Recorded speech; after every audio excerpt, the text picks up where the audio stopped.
I'm Tracy Baxter with today's Record Newswatch. Earlier this month, the Hudson Valley Safe Streets Task Force rounded up 23 people in Middletown for a variety of drug and gang-related charges. How severe the penalties those suspects will ultimately face will depend on witnesses who too often fail to testify because they've been threatened. Senator Charles Schumer was in Middletown today to push federal legislation he's sponsoring that would increase criminal penalties for witness intimidation.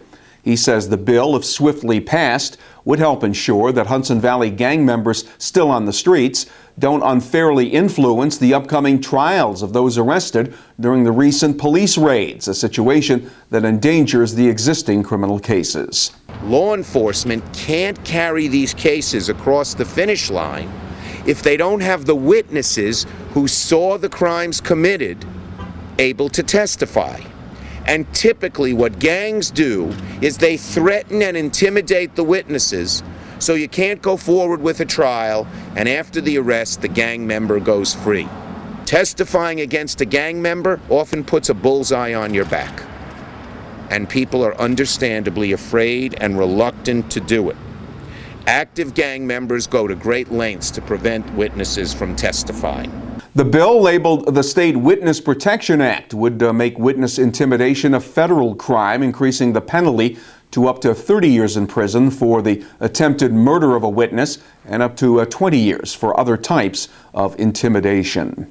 Could there be a second walkway over the Hudson? Governor Cuomo says the state is considering not tearing down the existing Tappan Zee Bridge, but converting it instead into a walkway over the river once a new $5.3 billion Tappan Zee Bridge is built.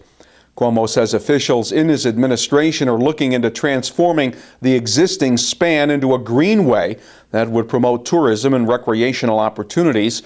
A Tappan Zee walkway over the Hudson would be patterned after the wildly successful walkway over the Hudson between Highland and Poughkeepsie that attracts hordes of pedestrians and has had a positive economic impact on that area.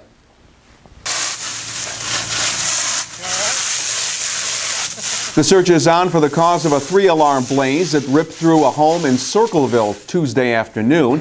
The fire gutted the interior of the residence at 250 Pufftown Road. Firemen from 6 area companies were called to the scene where they found the building fully involved. The only reported injury involved a firefighter who was hospitalized with a leg injury after he broke through the floor. A dog died in the fire.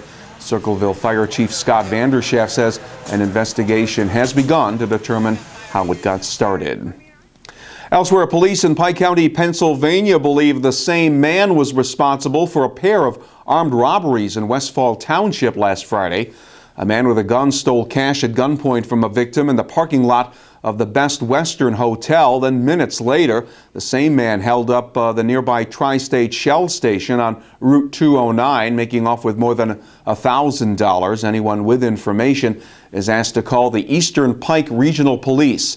The phone number is 570-491-4040. Amid questions about his political future, Ulster County Executive Michael Hein unveiled a 2012 to-do list during his annual State of the County address Tuesday night. Among the items, creation of interim housing for the county's homeless vets, selling off unused county-owned properties, and agreement on a home buyer's exemption. Hein is widely seen as a potential candidate for the congressional seat that Maurice Hinchey's giving up at the end of the year. There is speculation that Hein might make a political announcement during a speech tomorrow morning to members of the Ulster County Chamber of Commerce.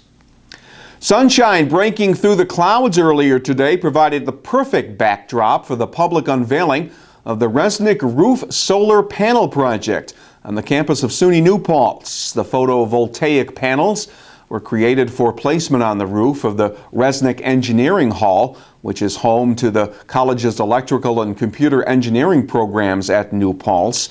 Anytime we can create longer term and lower cost energy resources, it is good for our communities.